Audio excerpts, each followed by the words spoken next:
오늘 우리에게 주시는 하나님의 말씀은 출애굽기 3장 1절에서 5절까지의 말씀입니다. 구약성경 84면입니다. 우리 한 절씩 교독하시고 마지막 절은 함께 봉독합니다. 모세가 그의 장인 미디안 제사장 이드로 양떼를 치더니 그 떼를 광야 서쪽으로 인도하여 하나님의 산 호렙에 이르매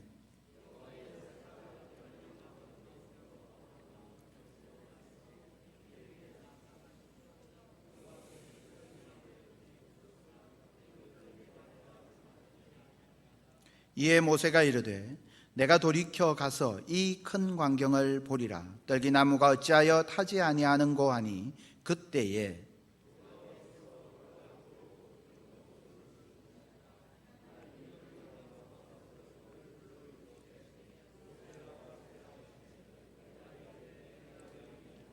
함께 봉독합니다. 하나님이 이르시되 이리로 가까이 오지 말라. 네가 선 곳은 거룩한 땅이니 네 발에서 신을 벗으라. 아멘. 저 시절이 언제였나? 저 참 마스크 벗고 같이 이렇게 찬양했던 시절이 언제였나 싶은 생각이 들죠.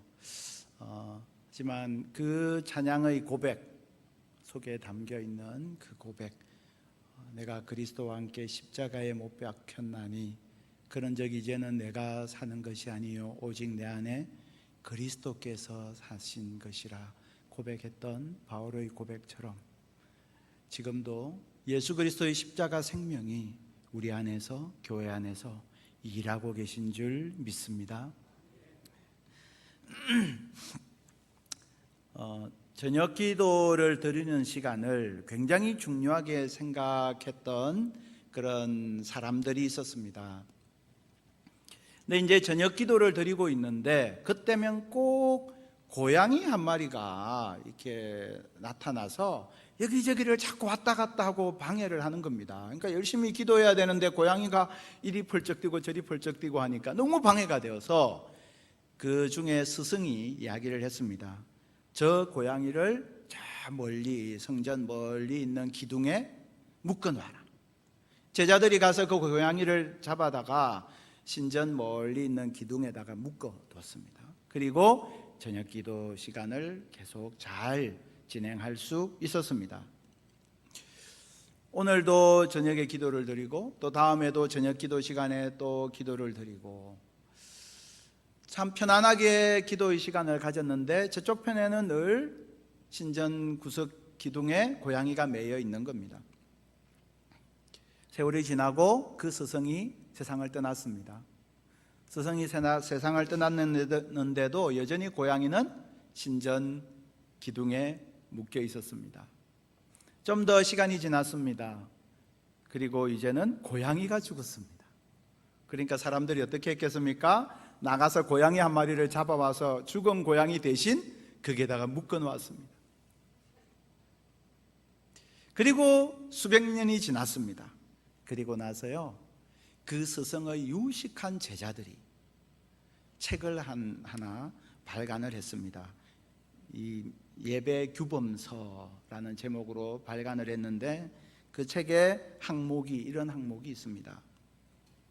저녁 기도를 드리는 시간에 고양이 한 마리를 묶어두는 일의 중요성에 관해서 이게 예배 규범에 들어갔다라고 합니다.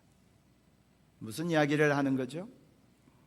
우리가 얼마나 쉽게 본질을 망각하고 부차적인 일을 소중하게 여기게 되는지를 보여주는 이야기죠. 회복 시리즈를 시작합니다. 회복을 말하기에는 좀 이런 것 아닌가 생각할 수 있는데 오히려 지금이 회복을 말해야 할 때입니다. 왜냐하면 회복이란 원래 있던 자리로 돌아가는 것이 아니라 본질로 돌아가는 것이어야 하기 때문입니다. 우리가 꿈꾸는 회복은 원래 있던 자리로 돌아가는 것이 아니라 본질로 돌아가는 회복이 되기를 주님의 이름으로 축복합니다. 오늘부터 신전 기둥에 묶여 있었던 고양이처럼 늘 우리에게 익숙한 것들, 늘 우리 곁에 있어서 너무나 익숙하게 여겨지는 것들 속에 담겨 있는 영적 의미와 본질을 묵상하면서 본질로 돌아가는 회복을 함께 꿈꿀 수 있기를 바랍니다. 오늘은 첫 시간으로 예배의 회복에 대해서 묵상합니다. 온라인 예배 지금 드리고 있죠? 지금도 많은 성도님들이 온라인에 접속해서 예배 드리고 계실 것입니다. 어떤 느낌이십니까? 우리 교회 성도들은 그렇지 않겠지만 많은 사람들이요, 늦잠 자고 일어나서 할 거 다 하다가 시간 지났네? 부랴부랴 막 유튜브 들어와서 켰는데 그래도 아직 설교는 시작 안 했네. 그럼 됐지. 그런 자세로 예배를 드리는 분들이 꽤 많이 있는 것 같습니다. 처음에는 좀 집중해서 보다가 점점 자세가 흐트러지고 급기야 소파에 들어눕듯이 무슨 영화나 드라마 보듯이 예배를 보다가 그러다가 다른 교회는 어떻게 하나? 그래서 다른 교회 실시간 영상도 클릭해 봤다가 그러다 보니까 옆에 관련 기사가 뭐 뉴스, 동영상 이런 게 관련돼서 뜨는 거예요. 그것도 들어가서 봤다가 혹시 성도님들은 그렇게 하고 계시지 않습니까? 대면 예배를 드리다가 온라인으로 전환하고 나니까 갑자기 예배를 대하는 나의 태도가 나빠진 것일까요? 그래서 빨리 대면 예배가, 현장 예배가 회복되기만 하면 모든 게 다 괜찮아지는 것일까요? 물론 빨리 이 코로나 상황이 안정이 되고 우리가 함께 모여서 예배드리는 건 너무나 필요한 일입니다. 저 역시 부임을 해서 아직까지 얼굴을 못 본 성도님들이 꽤 많이 있습니다. 제가 전화신방 하는데요, 아직 목사님 얼굴 못 봤어요. 그런 분들이 꽤 있어요. 건강이 안 좋으신 분들에게 오시라고 적극 권유할 수도 없잖아요. 아직 얼굴도 못 본 분들도 많이 있는 겁니다. 온라인으로 해도 온라인에 다 들어올 수 있는 게 아니지 않습니까? 너무나 답답하죠. 빨리 현장 예배가 회복되는 것 매우 중요한 일입니다. 그런데 현장 예배가 회복되면 모든 게 다 해결되는 것일까라는 것입니다. 온라인으로 예배를 드리니까 예배드리는 내 태도가 더 나빠졌다라고 우리는 생각할 수 있지만 사실은 이미 예배를 드리는 우리의 자세가 흐트러져 있었던 것이 온라인으로 예배를 드리면서 더 분명하게 드러났을 뿐입니다. 예배의 피상성, 관객과 같은 태도가 더 구체적으로 노출된 것일 뿐이지 예배를 대하는 우리의 태도가 온라인으로 드렸기 때문에 문제가 생긴 것이 아니라는 겁니다. 사단은요, 종교를 탄압하거나 억압하지 않습니다. 종교를 탄압하고 억압해도 참된 종교는 그것 때문에 굴복하지 않거든요. 사단이 쓰는 작정은 종교를 피상적인 종교로만 변질시키는 겁니다. 신앙생활을 피상적인 신앙생활로 변질시키는 겁니다. 너 잘한다 그러면 되는 거야. 그 정도였으면 되는 거야. 온라인으로라도 예배드리고 헌금했으면 되는 거야 라고 우리를 속이는 겁니다. 예배 드리러 와 있으면서도 내 생각은 딴 데 가서 온 전국 천지사방을 돌아다니는 그런 습관, 하나님 앞에 선다는 의식보다는 목사 앞에 선다는 의식이 더 많은 그런 그릇된 습관들, 하나님 앞에 서기보다는 성도들 앞에 선다는 그런 정서를 더 많이 가지고 있는 우리의 그릇된 모습들을 돌아보자는 겁니다.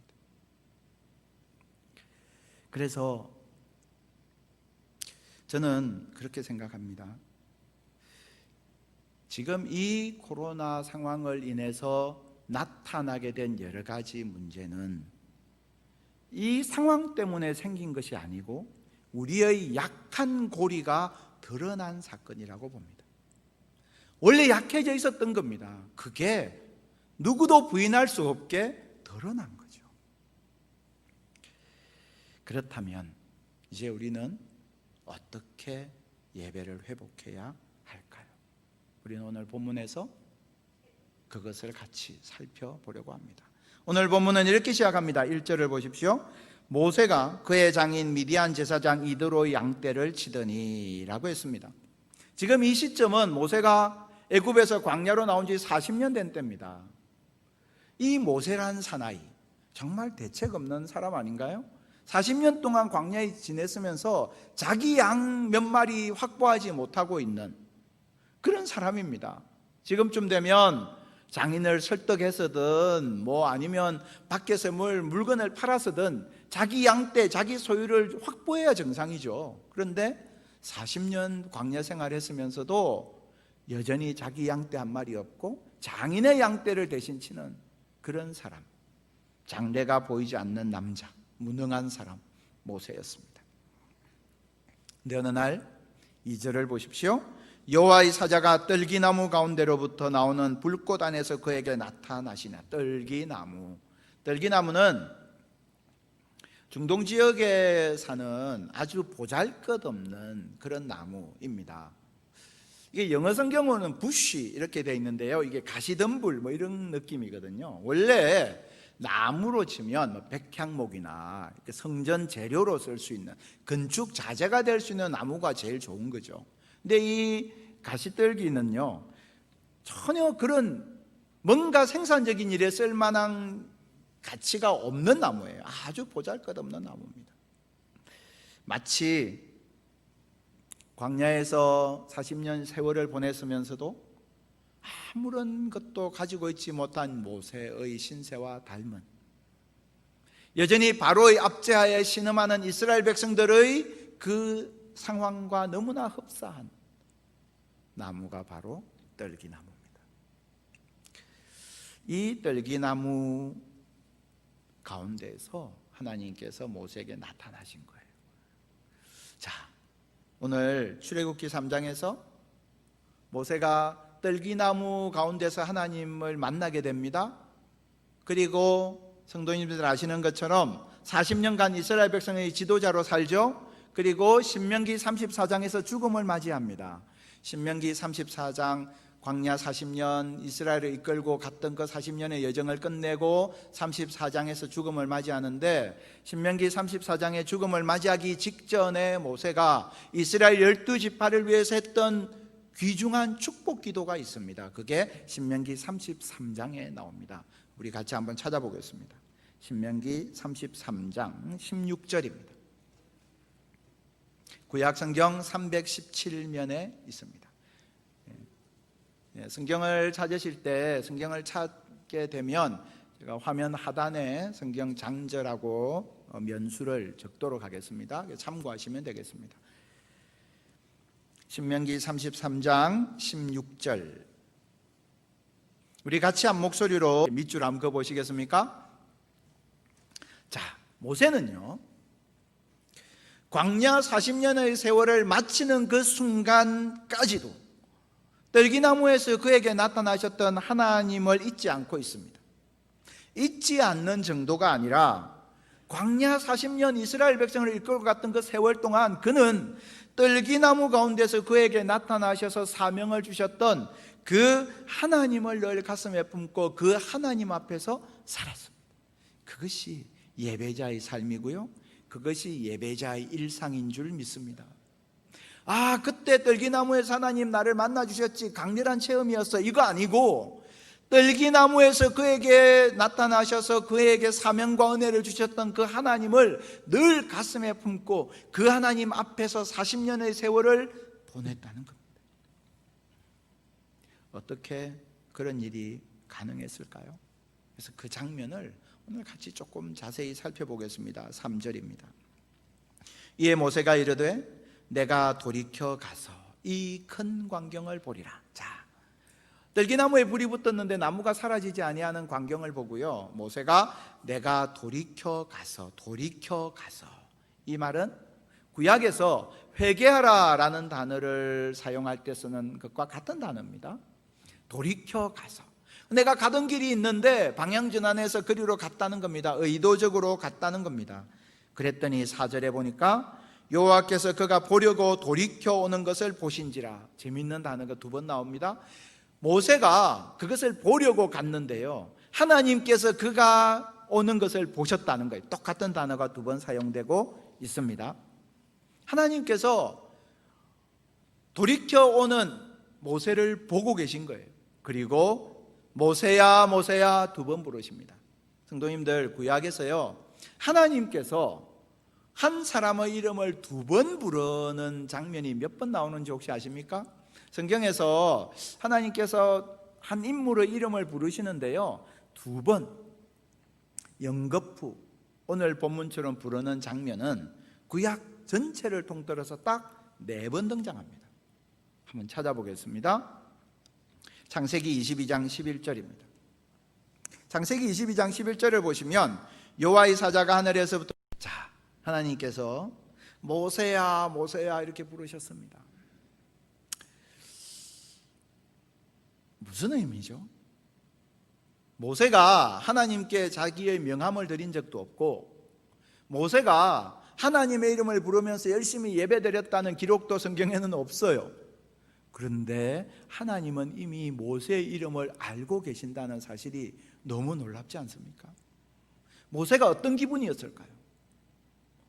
모세의 인생은 이미 이 사막에서 황혼해지는 해처럼 그렇게 다 끝나버린 인생이었습니다. 자기 양떼 한 마리 없는 사람이었습니다. 아무도 자기의 존재에 관심을 갖지 않는 그런 사람이었습니다. 그런데 하나님이 자기의 이름을 2번이나 부르신 겁니다. 어떤 느낌이었을까요? 와, 하나님이 나를 아시네.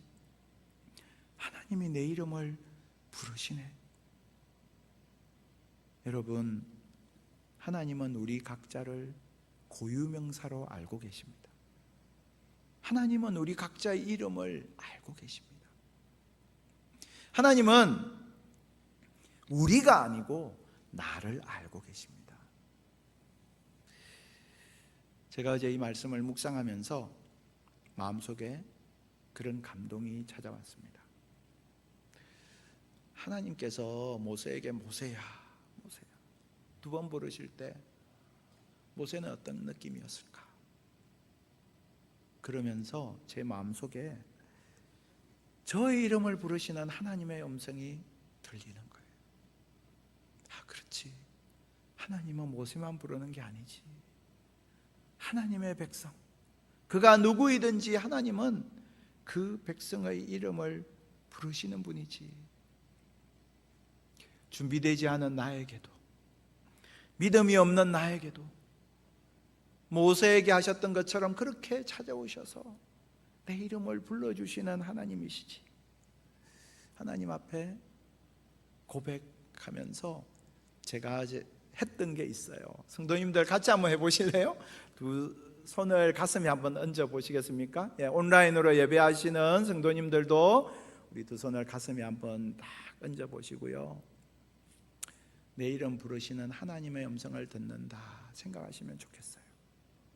하나님께서 내 이름을 지금 부르신다. 이미 내 안에 와 계시고 내 앞에 와 계신 그 하나님께서 내 이름을 부르신다. 그래서 자기 이름을 넣어서 한번 하나님의 목소리를 한번 들어보면 좋겠어요. 그래서 순영아 순영아 이렇게 각자의 이름을 넣어서, 여러분들이 순영아 이러시면 안 되고 그렇죠? 네, 자기 이름을 넣어서 같이 한번 해보겠습니다. 순영아 순영아. 네, 어떤 느낌이십니까? 하나님께서 우리의 이름을 부르시고 내 이름을 부르신다. 영거푸 내 이름을 부르시는 그 주님, 그 주님 앞에 서는 것, 그것이 바로 예배입니다. 예배의 자리는 내 이름을 부르시는 그 주님 앞에 우리가 서는 자리인 줄 믿습니다. 앞에서 하나님께서 이름을 2번 부르신 본문을 4가지를 찾아봤지 않습니까? 그때 그들의 반응은 어땠었나요? 다시 한 번 더 거꾸로 보겠습니다. 창세기 22장 11절을 보시면요, 대답하는 이유는 주님 말씀하십시오. 내가 주님 말씀 듣겠습니다 라고 내가 주님께 대답하는 것입니다. 내가 여기 있습니다 라는 말은 주님 제게 말씀해 주십시오. 그 말씀이 어떤 말씀이든 제가 그 말씀 따르겠습니다. 그 말씀에 순종하겠습니다. 그 말씀을 내 인생의 왕으로 붙들고 살겠습니다 라는 결단을 말하는 것입니다. 말씀을 들을 준비가 되어 있다는 말입니다. 우리가 우리의 가슴에 손을 얹고 내 이름을 부르시는 하나님을 묵상할 때 우리는 하나님 내게 뭐라고 말씀하시든 제가 듣겠습니다. 그것이 예배자의 고백이어야 될 줄 믿습니다. 모세를 부르신 그 하나님 앞에서 모세가 내가 여기 있나이다 라고 했을 때 그때 하나님께서 말씀하십니다. 5절을 보십시오.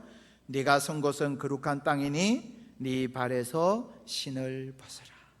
네 발에서 신을 벗어라. 신을 벗는다는 것은 어떤 의미일까요? 요즘 우리나라도 서울만 가도요 미세먼지가 너무 심해요. 그래서 흰 와이셔츠 입고 하루 다니고 오면 새카맣게 때가 묻습니다. 매연도 심하고요 공기가 얼마나 안 좋은지 모릅니다. 그런데 이 당시의 중동은요 바람과 모래먼지로 가득한 곳이었습니다. 모세가 살았던 환경은 그런 곳이었습니다. 거기서 신발을 신고 다닌다 생각해 보십시오. 좀 다니면 신발은 모래먼지로 더럽혀질 수밖에 없었습니다. 그래서 구약을 보시면 이 당시의 사람들은 누군가의 집에 귀한 손님이 찾아오면 어떻게 손님을 대접했느냐 하면 신발을 벗기고 발을 닦아주는 것이 손님 대접이었습니다. 하나님께서 모세에게 네 발에 신을 벗으라 라는 말씀은 모세가 여러 군데를 자기 마음대로 다니면서 자기 신발에 묻어있는 먼지와 더러운 것들을 정결하게 하라는 것입니다. 그것을 멀리하라는 뜻입니다. 거룩하신 하나님 앞에 나갈 때요 내 안에 있는 죄와 더러움을 씻는 것 매우 중요합니다. 우리가 오늘도 예배드리면서 참여의 기도 시간을 가졌습니다. 성도님들 어떻게 그 시간을 보내고 계십니까? 어떻게 오늘 그 시간을 가지셨습니까? 참여의 기도 그 시간에 내가 한 주간 동안 살면서 내 발에 묻었던 먼지와 더러운 것들을 주님 앞에 내어놓는 겁니다. 그것을 어떻게 씻을 수 있죠? 예수 그리스도의 십자가 보혈로 씻는 겁니다. 하나님 잘못했습니다. 용서해 주십시오. 그리스도의 십자가 보혈로 나를 씻어 주십시오. 그렇게 주님 앞에 나가는 겁니다. 그래서 이 참여의 기도와 용서의 말씀 시간은 예배에서 매우 중요한 시간입니다. 기억하십시오. 하나님은요 사명을 주시기 전에 네 발에 신을 벗으라 말씀하셨습니다. 내 안에 있는 더러운 것들을 하나님 앞에 내려놓는 것이야말로 하나님께서 내게 주시는 은혜의 문을 활짝 여는 그러한 축복의 통로임을 기억하시기 바랍니다. 하나님 주시는 은혜의 문을 우리는 내 발의 신을 벗는 것으로 열 수 있는 겁니다. 그래서 이게 은혜로 들어가는 입구예요. 굉장히 중요한 겁니다. 그래서 앞으로는 우리 참여의 기도, 용서의 말씀 그 시간 하나님 앞에 정말 내 앞에 계신 하나님 앞에 정직하게 온전하게 나가서 그리스도의 십자가 보혈로 씻음받는 은혜를 받아 누릴 수 있기를 주님의 이름으로 축복합니다. 내 발에 신을 벗으라 라고 말씀하신 두 번째 의미가 있습니다. 신은 어떤 것입니까? 신은 어딘가를 갈 때 신는 거죠. 어떤 사람이 등산화를 신고 나섰다면 그는 어디를 가는 거겠습니까? 산으로 가는 겁니다. 어떤 사람이 구두를 신고 집을 나섰다면 그는 출근을 하거나 아니면 격식 있는 자리를 향해서 가는 것일 겁니다.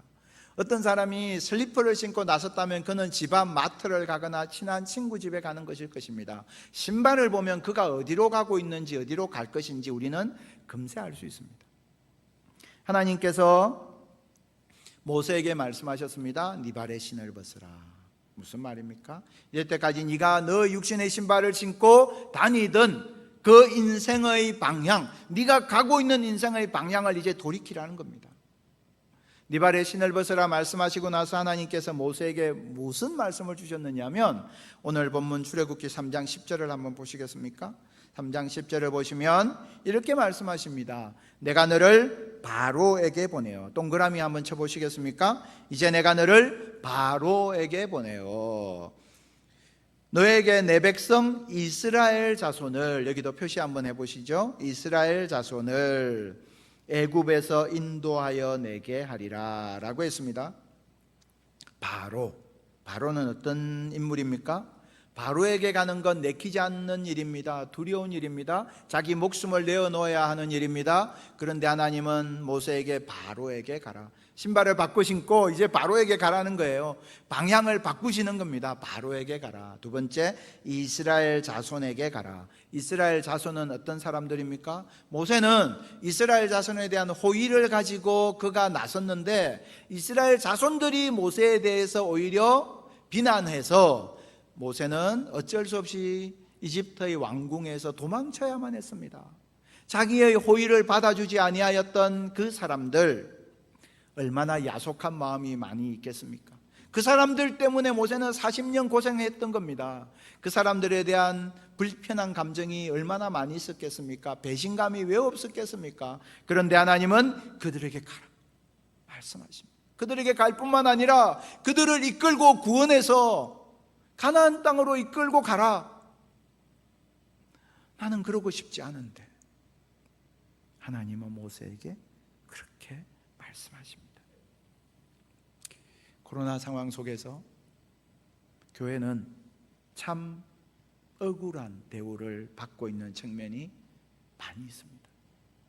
우리는 정말 애를 쓰고 노력하고 헌신하고 희생하고 양보하고 있는데 세상이 너무나 몰라주고 너무나 근거 없는 비난의 말들을 쏟아낼 때 얼마나 우리 마음이 아픈지 모릅니다. 화가 나는지 모릅니다.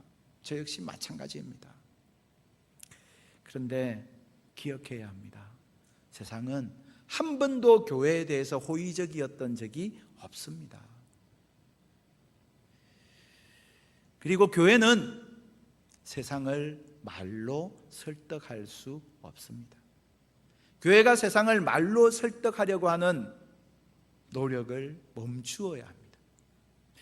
지금 우리에게 공예배가 얼마나 중요한지 아무리 설명해도요, 이해할 수도 없고 들으려고도 하지 않습니다. 우리는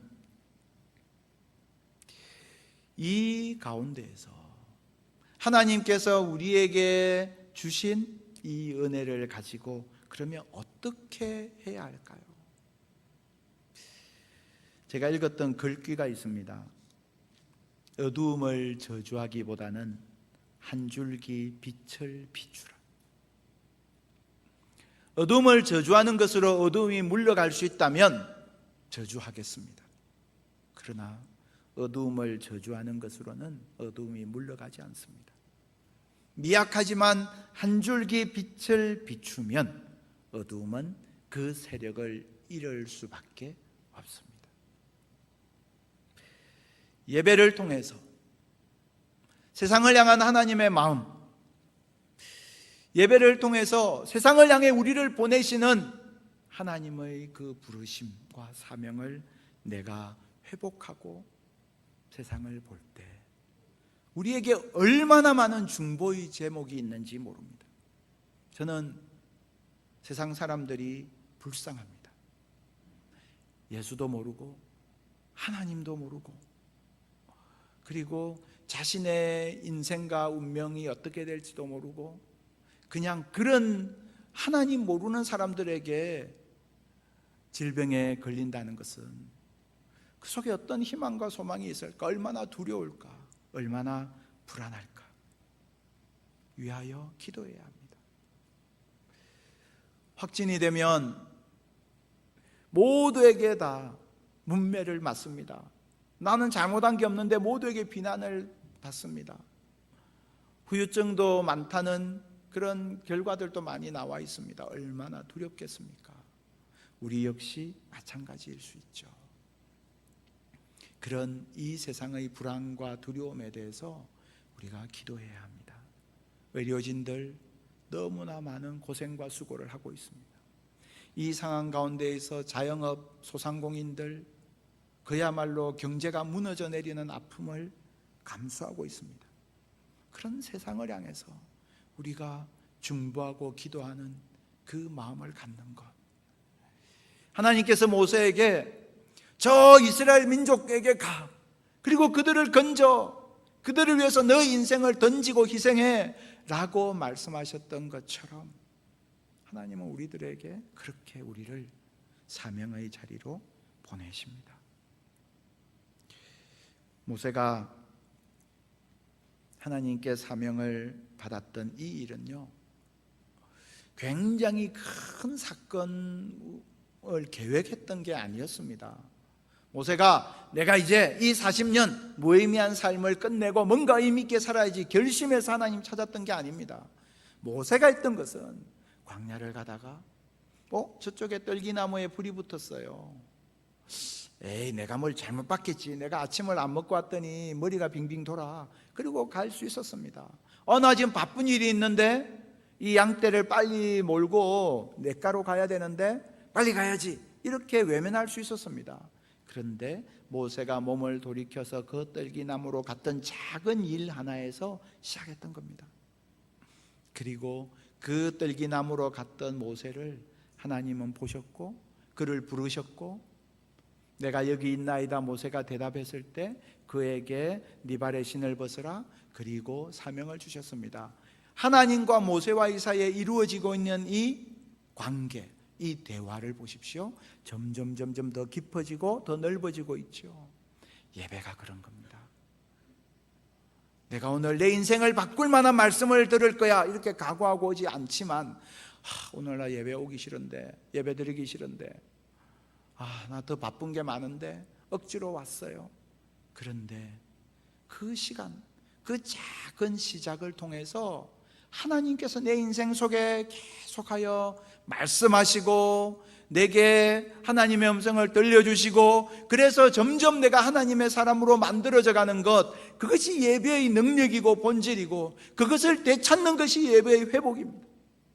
예배는 그냥 우리끼리 모여서 이 예배의 순서를 정상적으로 진행하면 회복되는 게 아니라, 내가 하나님 앞에 서 있다는 사실을 내가 알고 그 하나님의 음성을 듣고 그 하나님의 음성 앞에서 내가 내 삶의 방향을 전환하고 하나님 내게 주신 사명을 가지고 예배자의 삶을 살아갈 때, 그것이 바로 예배의 회복입니다.